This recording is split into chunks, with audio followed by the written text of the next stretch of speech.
All right. And for this, I recommend that you view in speaker view, just so you can see who is talking. We have a few slides for introductions. And Clea Anderson, if you want to start just talking about Tech for Society and who we are.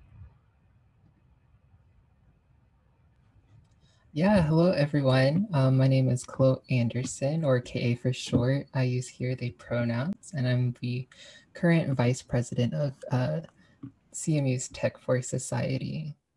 So we're a student organization that partners with grassroots organizations on basically whatever they need. We really focus on like being partners with the community and helping them with whatever we can. And then for today, we have assembled this panel to kind of showcase and highlight our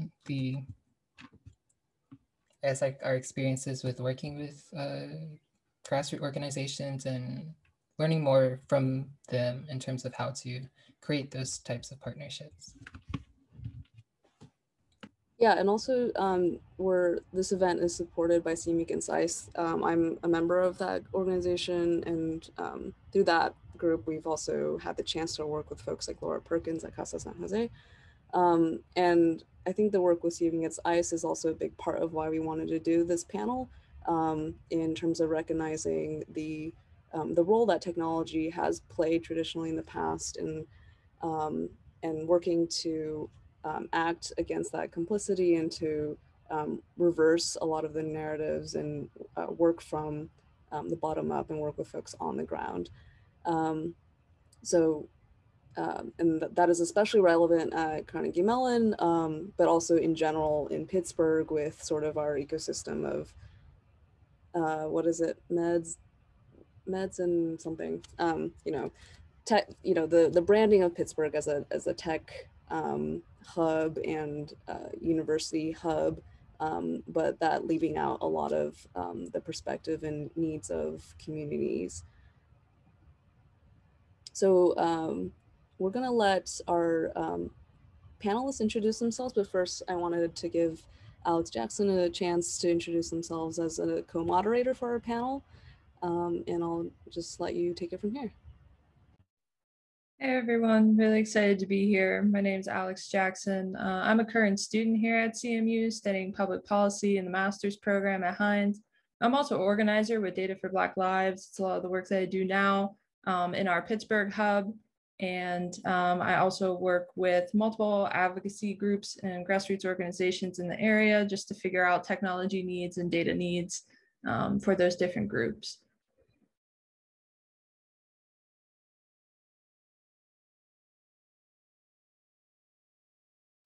And Laura Perkins, if you want to introduce yourself in Casa San Jose as well.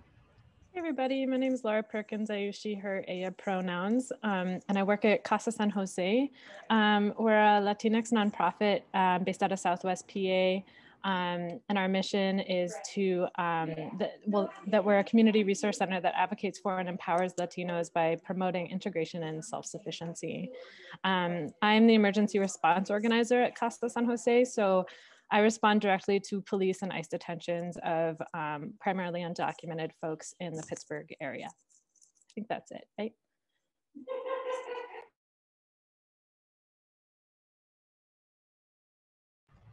And Liv, if you're able to introduce yourself and take action on Valley.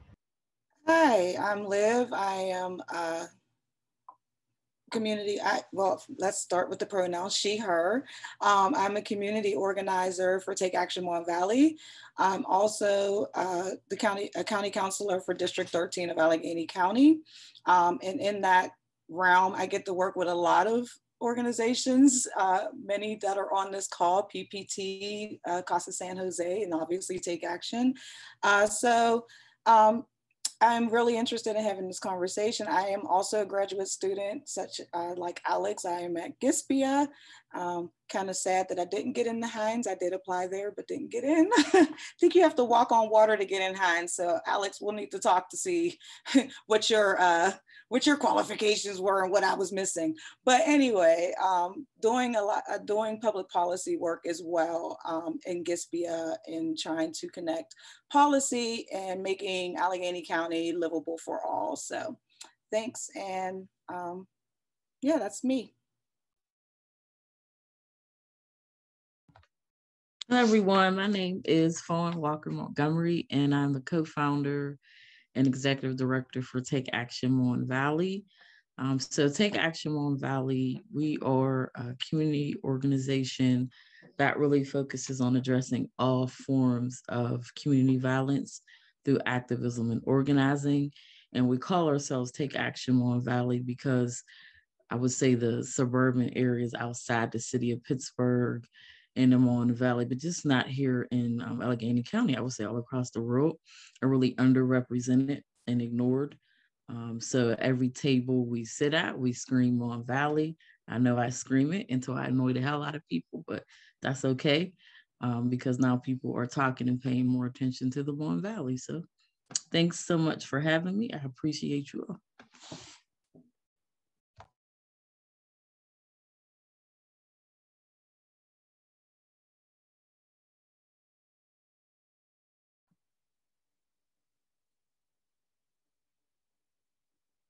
Hey, everybody, I can just jump in. Yeah, sorry, Laura. No, it's okay. It's okay. I'm Laura. I'm with Pittsburghers for Public Transit. We are a grassroots transit rider organization, transit rider union of riders and workers fighting for a more equitable, expansive, affordable transit system here in Allegheny County, and transit as a human right. And really have this year really taken our work statewide as we're fighting for a statewide transit funding solution. And I work closely with all of the other panelists on the call, and I'm thrilled to be part of this conversation. Great, and none of those intros, really capture all the work that these folks do. So, yeah, we're very lucky to have these folks here to share their work. Yeah, and if Alex, actually, if you wanted to chat a little bit more about what Data for Black Lives is, I know I sort of skipped over to your bio slide real quick. No, that's my fault. I got slightly confused by the slides. Yeah, I just want to make sure to intro Data for Black Lives as a national organization, not just based here in Pittsburgh. So no matter where you're at, you could get involved. And really the mission of the organization is to use data science methods, data analytics methods as accountability and action for organizing.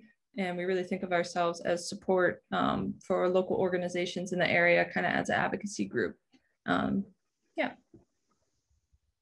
Fantastic. Okay.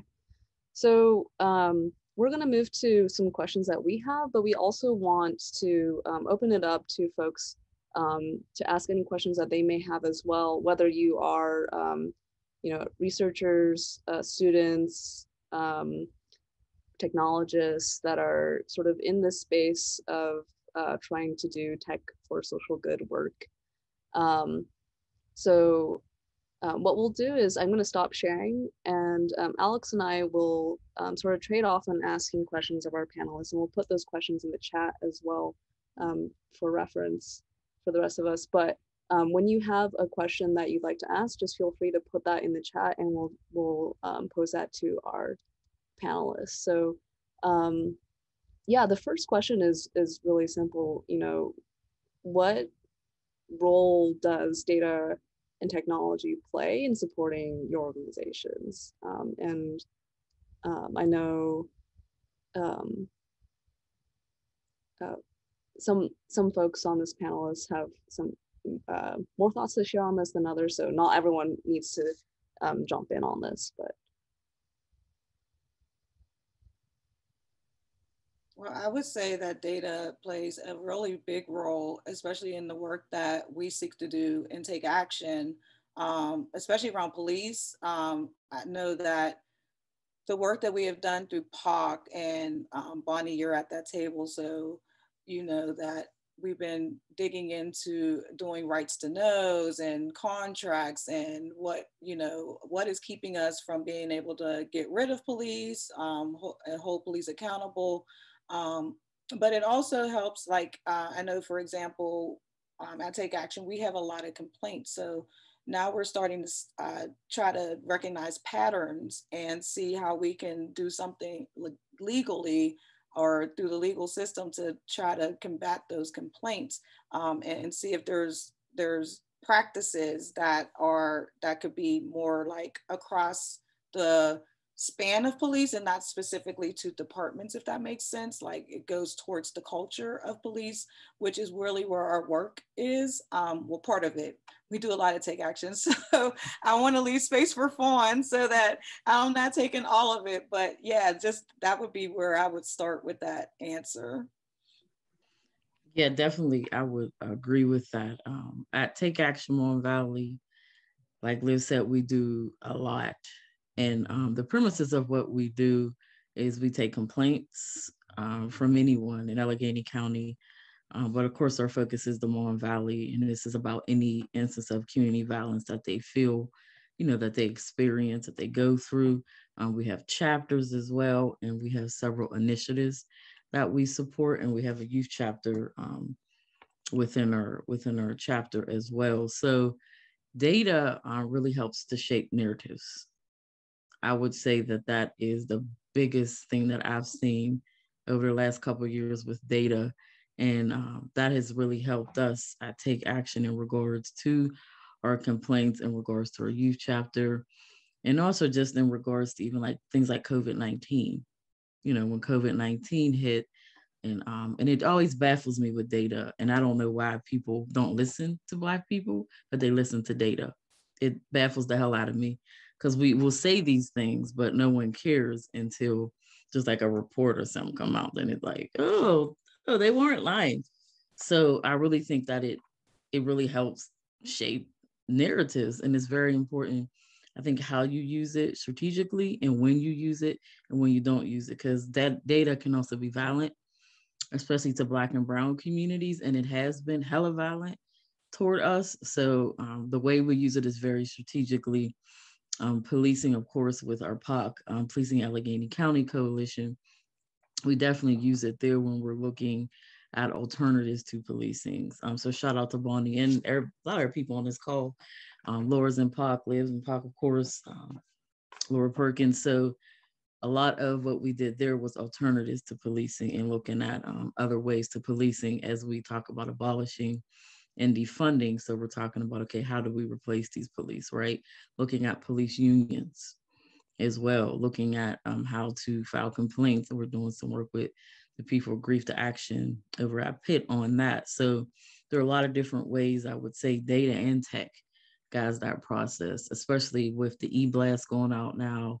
Text messages is another way. So with organizing, I think there's a lot of positive ways that data and especially tech has shaped our work. Yeah, and I could say from Casa San Jose, where we mostly look at technology and how it could potentially hurt the undocumented community. And so Tech for Society and CMU Against ICE has helped us on multiple projects.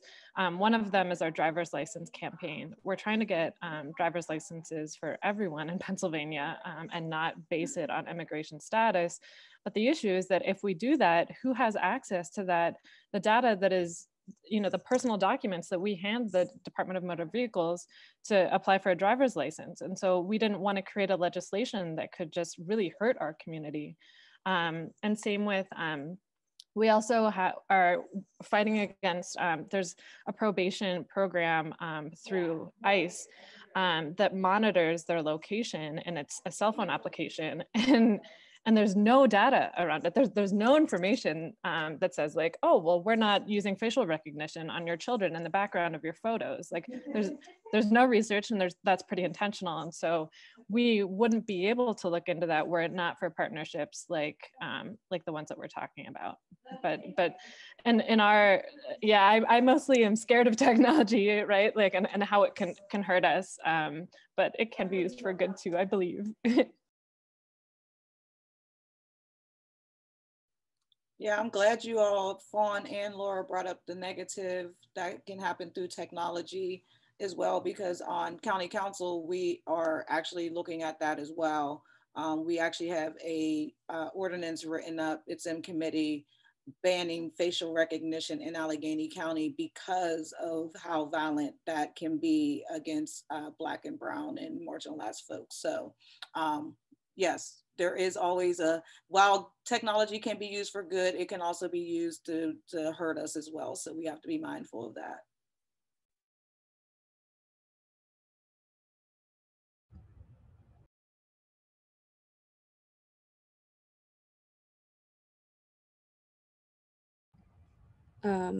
Yeah, so there's a lot to follow up on, and definitely one thing that you mentioned, Fawn, while you were speaking was the frustration that folks aren't listening to Black folks, but then they will listen to data. And I think that's really worth, I think, digging into. Alex, I don't know if you had a question to sort of follow up on that.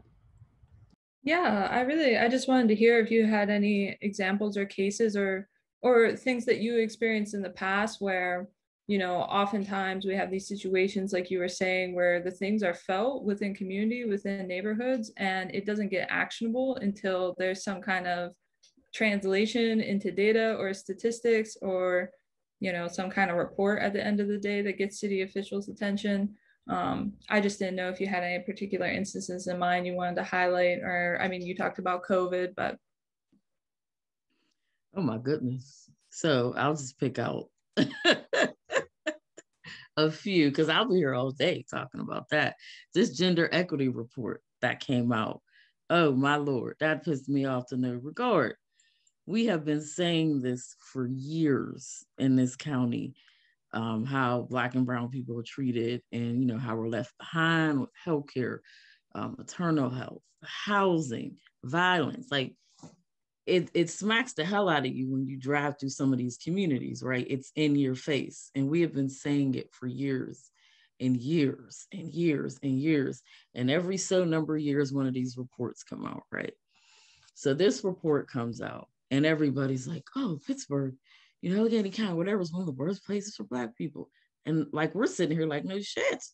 We've been telling you this for years and years and years, but you know, the response was just overwhelming. People were, you know, writing grants and getting money and just crying and just having panel discussions and, oh my God, how did this happen? And what? Everybody knows how it happened because we all watched it happen, and all the organizers and activists who have been screaming for 50 plus years that this has been going on. It baffled the hell out of me just because of a report that was released that people finally wanted to listen to us, because that report really highlighted things about Black women and how unprotected and unsafe it is here for us in this county. But we have been saying that and screaming that for so long. If nobody really listened, I would say until this report came out. Gentrification is another one. That's been going on for years, right? And all these reports come out. Like, yeah, we kind of been saying that, but no one listens. I know the census recently, that data showed that people are moving from the city out to the valley. I mean, how long I've been saying that, for love of God? Years now. I'm like, look, people are coming from the city out here, even though Black people been out here. Let's be clear about that. We live here and we've been here, but there's I would say the last couple of years have been an upstream of people coming because they can't afford to live in the city. So they're coming out here. Now, we've been saying that for years, but the census data, I guess, made people listen. So those are just some of the examples that I can think of. There's not a lot to say about the Valley because there's not a lot of data about the Mon Valley, which is something that we're writing a grant on to work on now, but there's just not a lot of data about us out here. Well, and I would even say the census data is super unreliable, considering like what communities typically are underreported on the census, and that's the government's job. Like it's not like the communities are doing anything wrong. That's the government's job to get equitable reporting on the census, and it's not happening. And so like even the census would be a whole other topic to have a panel on for data wise, because it's not a reliable thing and it's quoted all the time. And I can tell you the undocumented community, we had to fight tooth and nail to get like 800 people to fill it out, and it was exhausting. And it's the government's job to do it, and we were doing it. So like, if there's an alternative to the census, I would love to hear it. Yep. We were out there getting folks to do the census too. We were doing it in combination with voter outreach. So you're right. I mean, maybe it is my job. I am technically government. So I do wear one of those hats. So Bob, I'm so glad you put BEC's vaccine report in the chat, because that is another example, going back to Alex's question, of being believed when you say something and not having to bring a whole group of professionals or experts to make your point. And that's exactly how the BEC came to fruition. That's how it was developed. The PBEOC, I know I'm throwing a lot of acronyms, sorry. Pittsburgh Black Elected Officials Coalition went to the administration, that being Rich Fitzgerald, Deb Bogan at the health department, and some of the health networks, UPMC, AHN, were all at the table. This was at the beginning of COVID, when there was reporting coming out nationally that Black people were having a worse experience when it comes to COVID and being infected. At that time, the only testing site was in the South Side and somewhere out in who knows where, which is not accessible for a lot of people. And so we went to the administration kind of requesting or kind of demanding, I don't know, whatever language you want to put there, that they put testing in specifically Black communities and make it more accessible for Black communities, because we didn't even know what our infection rates were because we didn't have the testing. And some of the examples were like Highland Park, for example, had maybe like 150 folks tested, where right next door in Garfield, there were 12 people tested. So you could see it right there in black and white, but again, you had to bring that to them. So we had to develop a table with public health experts, epidemiologists, folks who had the data to go back and be like, okay, here, look, East Liberty or Garfield is getting this many, while Highland Park is getting this many, and Stanton Heights, or compared to, Belsuver. And so again, that is another example of, we said something. We are a group of Black elected officials who said something, who were trying to represent our community and get our community what they needed. And until we actually erected this table, and BEC stands for Black Equity Coalition. It used to be COVID. It used to be Black COVID-19 table, but we changed it because we want to be addressing things beyond COVID. So anyway, it was that reason and that table that was created that actually fostered the partnership between the Allegheny Health Department and the federally qualified health centers, FQHCs. I'm trying not to use all the acronyms and actually like say these things out, because I feel like that's really annoying when people do that and you're like, well, what does that mean? So that is just another example of Black people going to a table, stating experience, and not being believed until there was data and enforcement brought back to the table. And let's talk, and we're not even gonna talk about the time span that went by while we had to do those creations and have those conversations and create the data, which again, we're in the midst of COVID and a pandemic. So people are literally dying while, this conversation is being fostered and carried through. So I want to respond to a couple of things. So just to, on the point of the census, to just remind people that the previous administration too recognized how the census data could be weaponized and was intentionally trying to suppress responses, and particularly make it harder for undocumented people to take the census and also then receive resources, right? Because the census governs a lot of resources for communities. But I think for us, I think a lot of times we see that researchers are interested in the ways that data can uplift the lived experiences of people who are experiencing oppression, which is like, people don't really need data to tell them how bad they've gotten it. I think what can be helpful to show is how through data, like systemic issues of inequity, how systemic issues how systemic the issue of inequity is. Because, you know, for us, like a lot of organizing is about purging shame around people's lived experiences and converting it to anger and solidarity, right? And so data for our own membership and for transit riders, for poor people, for Black and Brown folks can be really valuable to be like, this is not you, right? This is something that's been crafted and is continually and is maintained in order to keep you in a state of oppression.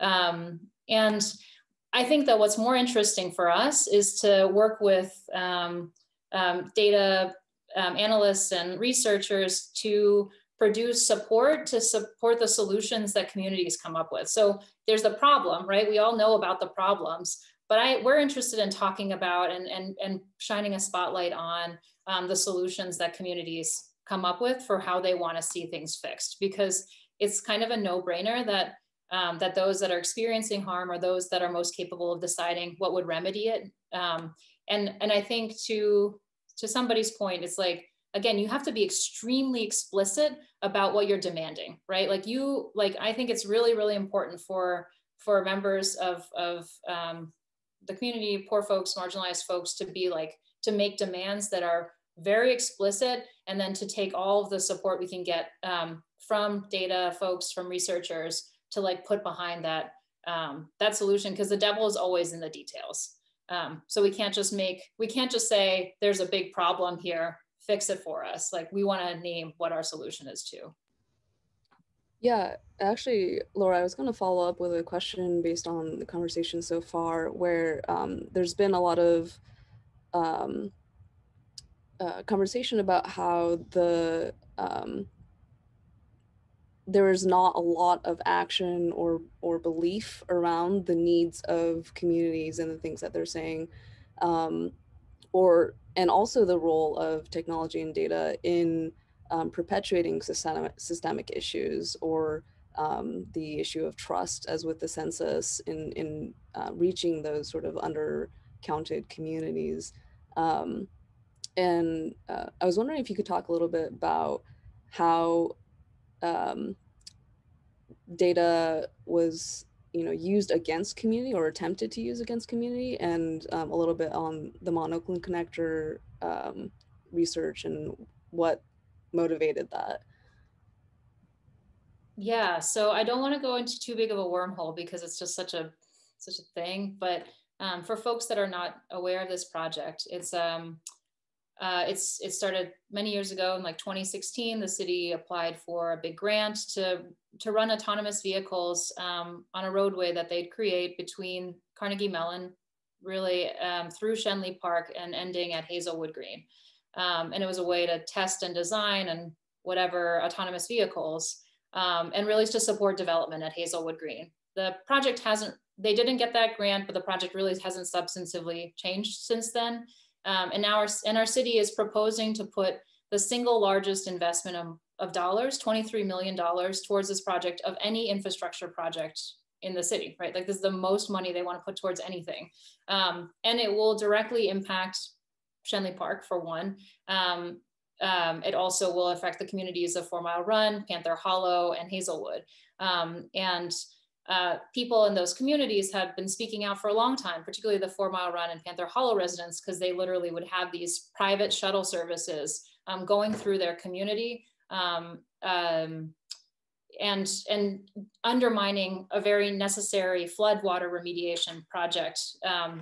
And there's a lot of associated concerns about gentrification and displacement, because we know that private luxury transportation services are also drivers of gentrification and displacement, and likely about causing the encroachment of student housing and like university development into working class and then Black neighborhoods.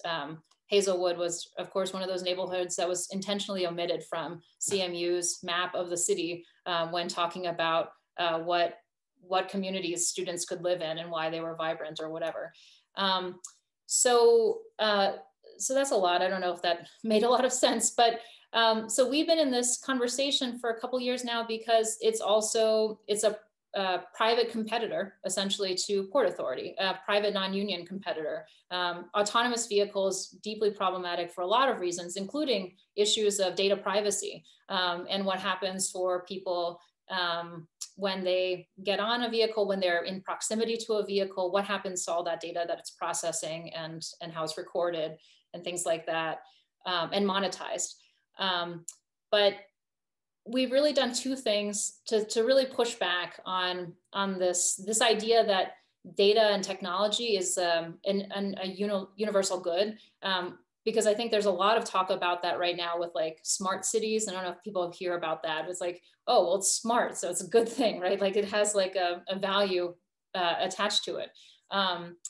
And so with Pitt students, in 2018, we did a literature review called Wait, Who's Driving This Thing? Bringing the Public to the Autonomous Vehicle Table, looking at all the existing literature on autonomous vehicles around data privacy, environmental impacts, pedestrian safety, like transit and equity, and jobs, and use that literature review to start equipping members of those communities about how to even participate in this conversation. Because if you go to communities and say nothing for a very long time, when they're saying we have desperate transportation needs, and then suddenly there's something, right? It's the only something they've ever been offered. Then it's hard to say no, right? It's hard to even ask questions about it because it's like either this or nothing. And I think giving them to have this work to be able to give folks to be like, here are some questions about this technology that you can ask, right? And is there something better that people could do with this set of resources? And that really facilitated a several-year process, and I promise I'll shut up after this, where we worked with the communities to develop the people, like the, what we call the Our Money, Our Solutions platform, taking that $23 million and putting it towards the things that people have said for years, decades, that they want to see, like sidewalks and weekend bus service, and like bus shelters and lighting, and the things that actually really do help increase transportation accessibility.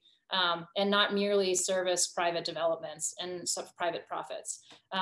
And with Tech for Society, their work, and this is the last, probably the last thing, the People's Audit of the Mont Oakland Connector looked at the community-based solution and its effectiveness against the proposed private shuttle service. And we win by every single metric, by cost, by speed, by number of passengers, by destinations served.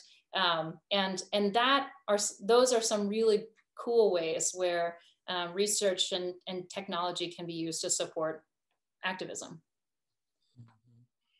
I was just gonna highlight PPT. I'm on the steering committee / board there. PPT does excellent work. I've seen them do great work with qualitative data, because a lot of people just always think the quantitative data piece, but they've done really good work with storytelling and actually listening to the people that live in these communities and representing their stories very well. Even, I live in McKeesport, of course, the Mon Valley.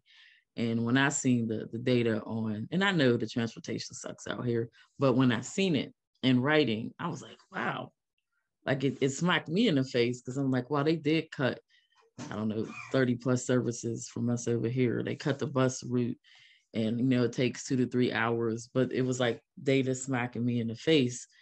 With pictures and visuals, and I was like, wow, because you're so oppressed for so long, you just move through it, you work through it, you keep going, you keep pushing. So it was helpful to see that. So I just wanted to shout out PPT. They do a really good job with using data for storytelling. Yeah, thank you for that. I completely agree, and I hear you all talking about, data could be used to weaponize and further oppress, but it could also just as easily be used to empower. And Fawn, you were reading my mind. I was just thinking about, opening the conversation up to about what does good partnerships look like for y'all. And one of the first things that came to my mind was, in all of the work that I've done, good partnerships have looked like exactly that, like focusing on the human element and the storytelling, because data by itself can be very dehumanizing and removed from the central issue and the lived experience. So I know for me, like all the good partnerships I've worked at have worked to really center that back in the work that we're doing. So I want to ask y'all, what do good partnerships look like to you in your work?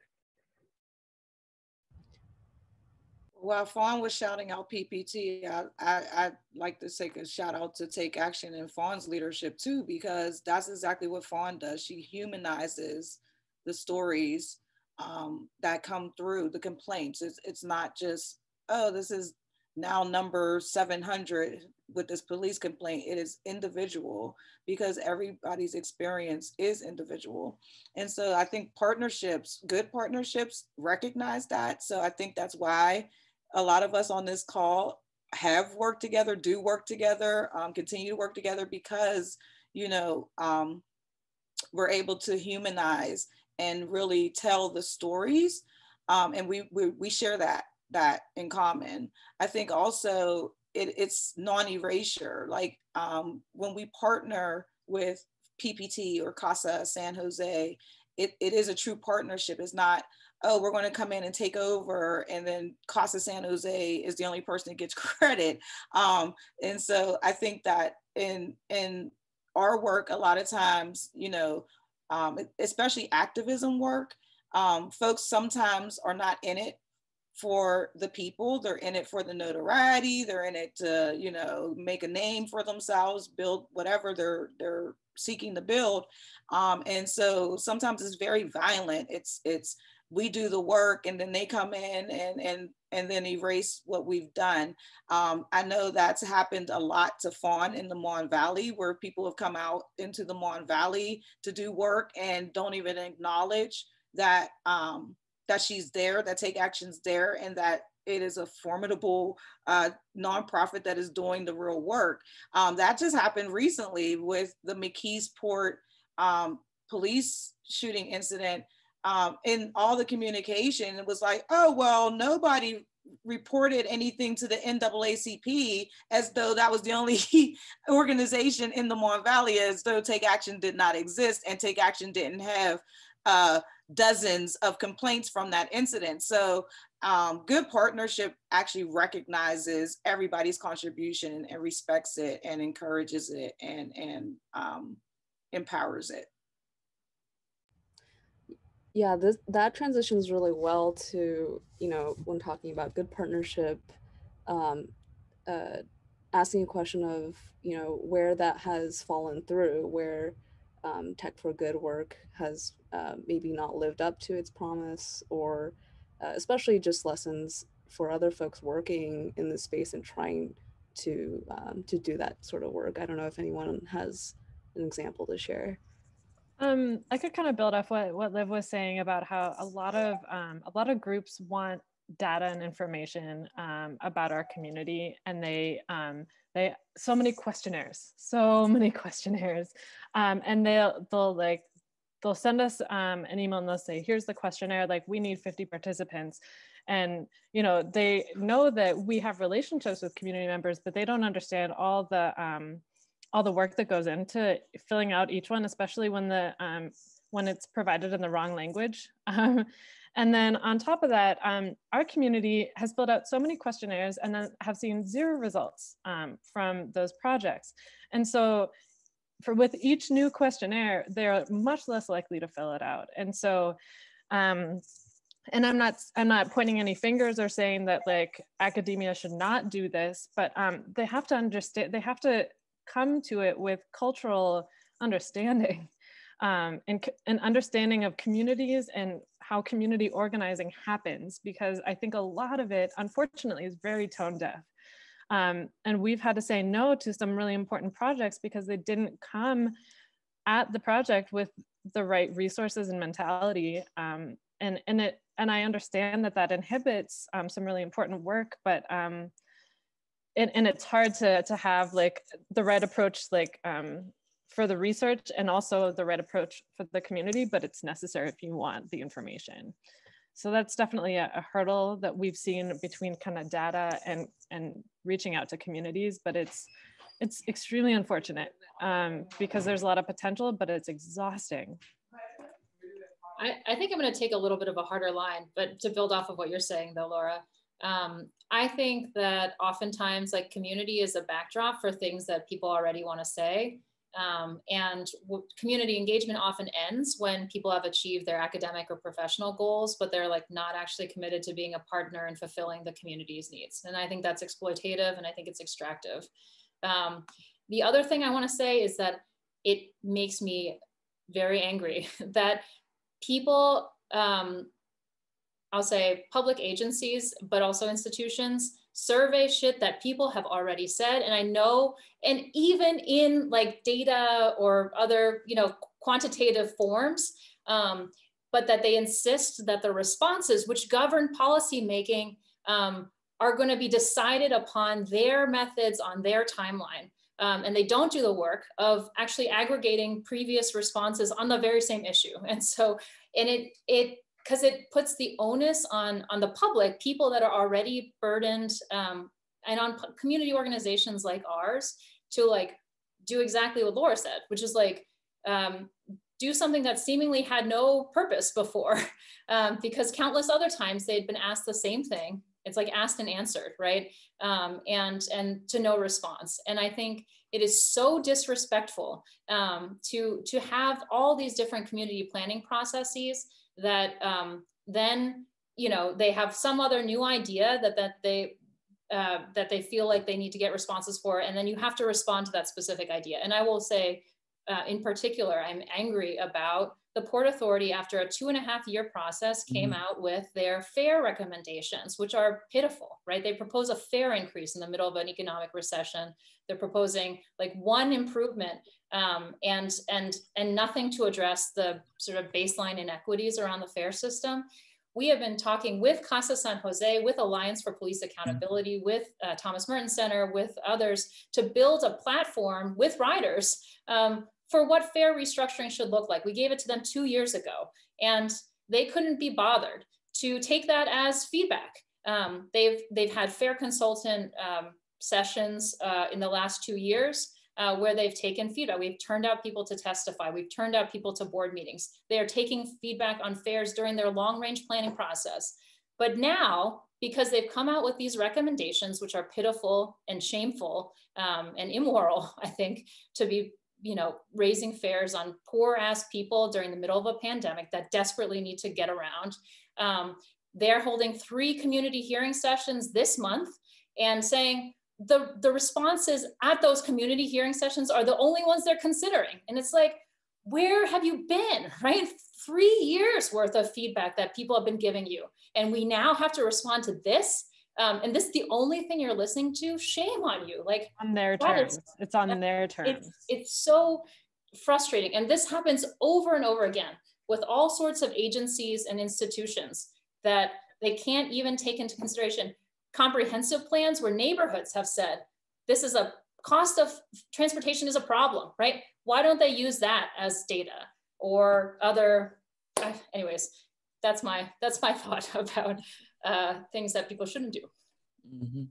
Laura, you just spoke Northview Heights, literally. That is exactly the experience of Northview Heights. And if you talk to people, if you talk to Northview Heights or Housing Authority, they will tell you, oh, we have all these services and all these agencies here and organizations doing all this work on paper, but they're not here. They're not really here. And so that's also violent, like, you know, presenting as though you're actually doing something for a community when you're not even here in the community, and therefore other folks that could be providing resources are blocked out of the community because you're so-called here. So Laura, I fully agree with you. We experience this in Northview all the time, and I'm gonna need to drag you up here one day and articulate exactly what you just said. Well, yeah, I was just gonna add that definitely happens. And just, I guess, to answer your 2-part question about good and bad partnerships, to me, good partnerships are like-minded people who have the same end goal. So some people are for Black liberation and some people are for social justice. Sometimes those are not the same things. So you really have to have intentional conversations to make sure that you're partnering with the right people. I know in POC, we do that to the 3rd degree, I would say. So, you know, we have people come to our meetings so we can get a chance to talk to them and see if they're on the same page with our mission, you know, which is to abolish and defund policing. So we want to make sure that we're on the same page. That is so important, that you're meeting with people beforehand, but also just watching some of their past actions. But people do grow, right? People do grow, they change their minds, which is totally fine, but you should have those honest conversations about that. As far as like, I would say issues with partnerships, everyone has named some amazing things that happen all the time. In this work that we do, that's all led by trauma. Because we're, marginalized, oppressed people, and we're traumatized. So that comes out in certain different ways. One thing that I have seen that really pisses me off is when people will release data or reports, which is why you have to be so strategic, maybe get MOUs or something about who has ownership over that data and who gets access to it. Because what I've seen more recently with police, now they're calling it public safety. And you'll have police say, oh, well, I want to do Cat 911, because they might have seen that in a report somewhere. They might have seen it somewhere, but don't really know what Cat 911 is. They don't really know what Cahoots is, but they're just saying these things because we know that activism and going to the streets and call-in days works. Well, guess what? They know that too. So they know if they're saying the same language that we're saying, oh, so maybe we won't harass them. Maybe we won't call them out because they're actually using our language, but they use that against us a lot of times. So I think that we just have to be more aware of that, because I've seen that happening a lot lately, because I've been in rooms with people who I know do not agree with defunding, but they will act like they do because they'll say the same things that we're saying, because, we are releasing our data and releasing our reports out for the world to see. So we have to be, I think, a little bit more strategic about that, because they're definitely using those things against us. And if you don't know, you're going to be like, yeah, Officer Bob is really for defunding and Officer Bob is really for police accountability, but he ain't, but he's seen it somewhere. And he's just kind of saying that. So I think that we just have to be more cautious about that. Yeah, so we're starting to get in some questions from the chat, and particularly this one from Abhishek on examples or methods of academic partnerships that help to transfer material benefits to communities that they purport to help. I think is also related to the things that the panelists have been talking about, especially what Laura Wiens mentioned, that a lot of times those engagements end after, the research or academic benefit is over. And I think I wanted to return to the question that you asked, Alex, on what a good partnership looks like. And it seems to really speak to long-term relationship building and things like that. So, but I'm also curious if you want to talk a little bit more about the projects that you were mentioning with Data for Black Lives. And you have questions of your own for the panelists, so. Yeah, I mean, the only other thing I would add on that is some of the best ways that I've seen other academic, groups or people that want to do a capstone or start some other initiative, and they're all focused on, oh, I want to do, involvement with the community, but they're not really involved. They're not really out there. Some of the best ways that I've seen folks who have it in their heart that they want to help, but they're not involved, is to really get in touch with organizers, local organizers, find somebody who's in between academia and community, and start genuinely building those relationships.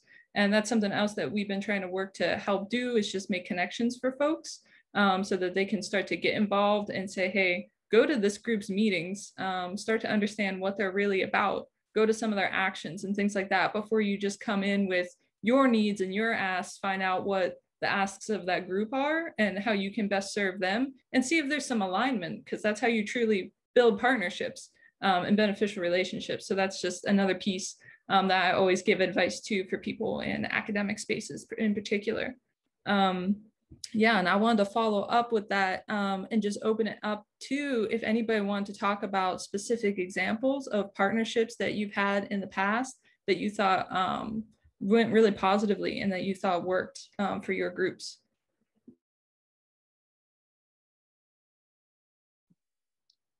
I mean, so I've shared two things. So there was maybe three things. The Wade Who's Driving This Thing report about the AV's literature review, the People's Audit of the Mont Oakland Connector. I mean, we've done quite a bit over the last 2 or 3 years, working with researchers and folks from Tech for Society in particular.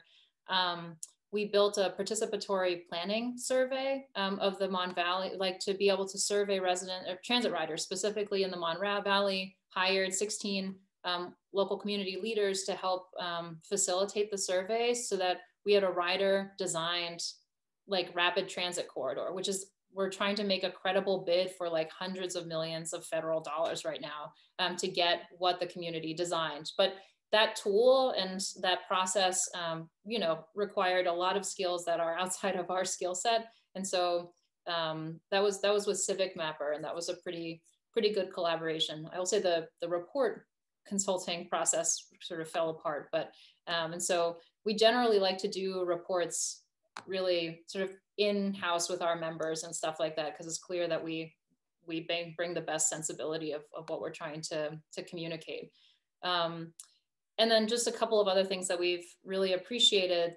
We did a displacement survey a couple years back with folks that had been displaced out of the city into different parts of the county, including the Mon Valley, and asking folks what their, how long it took, how much it cost, and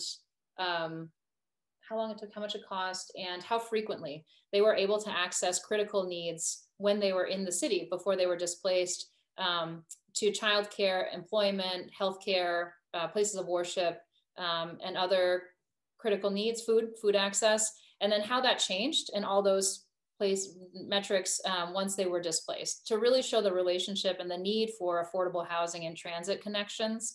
And it's like, and the folks from Tech for Society really helped us to visualize and assess that data, which was pretty raw when we gave it to them.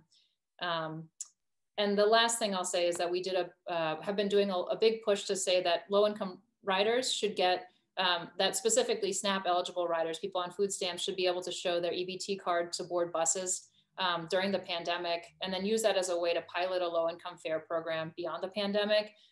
We put out a report in September about why we need it and why there's a great opportunity for it now. And that was done in partnership with a lot of folks here. And then also now are fighting for the state money to say that actually it should be implemented statewide. And even costing out how much that would cost required a lot of analytics that we don't have capacity as, you know, transit riders to do. So I just wanted, I know there was a question in the chat and my brain has been thinking since I seen the question. So the question was, has there been any partnerships like academic or with universities that has resulted in like good things for the community? Or, and I'm paraphrasing that. So I'm sitting here thinking, now I've been involved in good parts with everybody here. I would say POC stands out to me, which a lot of people here in POC. ACLU, we've worked very closely and well with them as well, but I'm trying to give a university example. So of course we're working with Brief to Action, but those are students at Pitt. Just, you know, Bonnie, a lot of your people are students at CMU, but it's not the actual university. So I don't have any, and I don't know if anybody else does.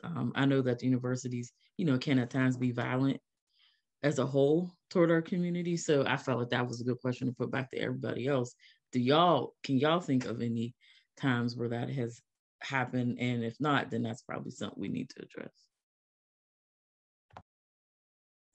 I can say we have a good partnership with getting interns through the Masters of Social Work program at Pitt.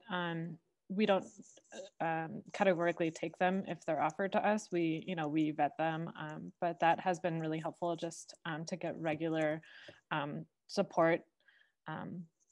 Yeah. I know that the Black Equity Coalition has, well, many folks from the Black Equity Coalition, let's start there, are University of Pittsburgh Public Health, in the School of Public Health. So Tiffany Gary Webb, Dara Mendez, Noble Macero, all from Pitt. So obviously there's a partnership there, but also they have partnered with CMU to do a lab, to do a create lab where the data has been, that's where the data is kind of coming out of. the vaccination information and all of that. So the data group, I believe, is a partnership between, Pitt and CMU to try to make sure that we're getting data that is specific to our communities. Because again, going back to the beginning of BEC and that creation, Allegheny County was not collecting race data. So until we actually pointed that out and said that that's needed, it wasn't happening. So that's, so that partnership and those creations were made so that we can make sure that we're capturing the information and the data that's needed to actually be impactful for the communities that we seek to serve. And so I guess that's another portion of data, like it depends what you collect. So if you're not collecting the correct or the parameters of interest, then it's really not useful. So that's kind of where we were at the beginning of the pandemic, when we couldn't actually pull out race data and really see how our folks were being impacted through COVID. So yeah, I would say that. Yeah, I know Priya just had to drop off, but they added a really great question in the chat. And I think this actually maybe gets a little bit at your question, Fawn, because, right, students and volunteers have so much capacity and so many resources in their free time to do this work. And it points at sort of a lot of the need in working with grassroots orgs comes from responding to counter-institutional work. So, this sort of seems a little bit like a catch, right? Like, what is the role of institutions then that have these resources, that have the capacity, to throw a lot more at a project in supporting the work that y'all do? And what is the role of volunteers and students and groups like ours, like Tech for Society? I'm just I can jump in very briefly. I think speaking specifically for Pittsburghers for Public Transit, we know when people are coming to us, like, humble and like wanting to like learn and be in relationship with us, and recognize that everybody has limitations and time constraints and stuff like that. So we're not really expecting the moon and the stars. I think that, and I'm also not so interested in having the university. I mean, it's great when the university can offer resources to us. I don't really know of too many examples of that happening. But I think that them actually paying for students to be with us in a really intentional way is good.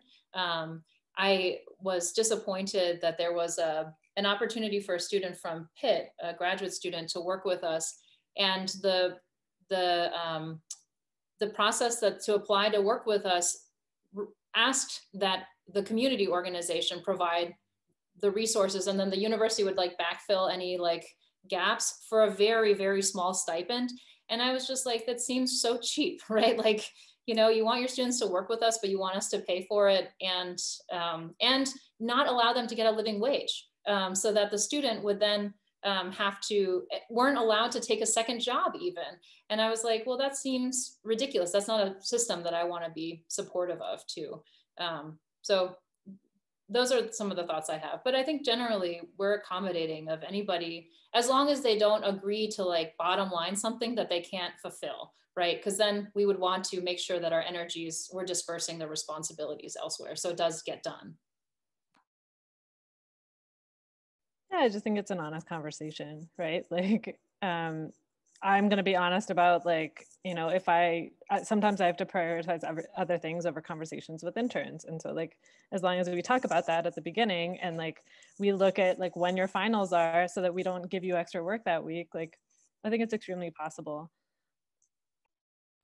I do think it's telling that we really can't think of an exact time when a partnership with the university led to like straight good community benefit. I do think that's telling of the universities locally that we have here. I love what Laura said about paying interns to work with us, because we pay our own interns because we believe in, marginalized people being paid, especially Black people. So we pay ourselves. So definitely that will help, but also scholarships.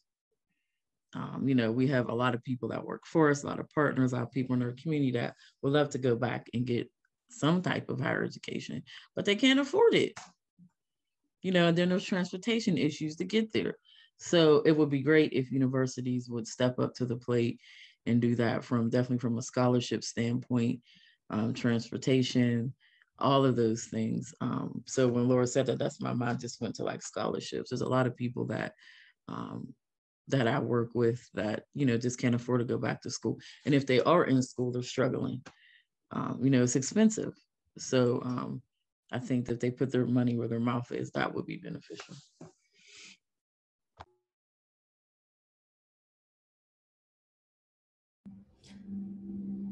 Amazing. So definitely still open to any other audience questions. We're going to start transitioning to a sort of like roundtable where we have folks from the audience paired with our panelists to talk about what you know.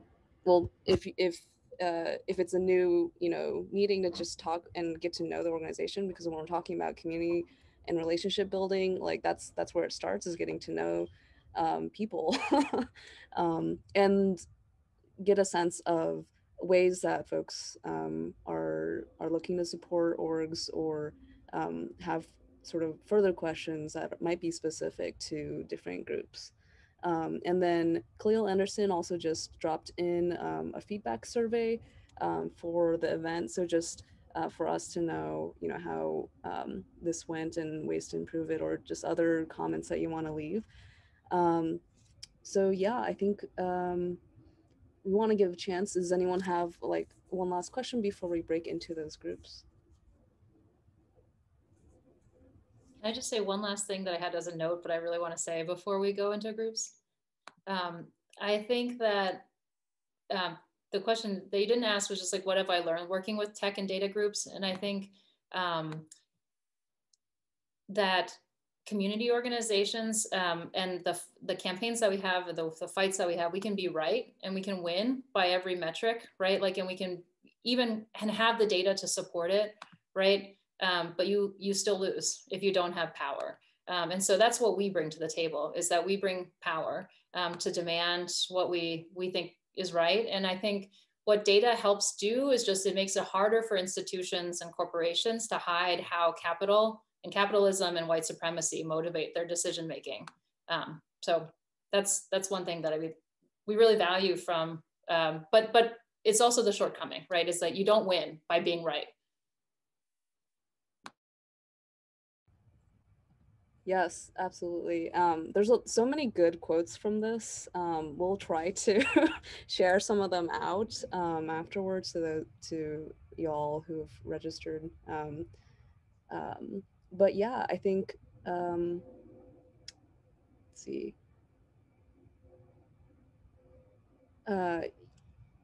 Yeah, I think talking about sort of the ups and downs of these partnerships, yeah, it like Fawn mentioned, you know, this work is deeply personal too. There's trauma and there's a lot of emotional work involved in these partnerships, and so yeah, we're just really thankful that for you all who've been able to be here and share and talk about those experiences, and who've been able to just be in conversation with us over time. So we really appreciate it.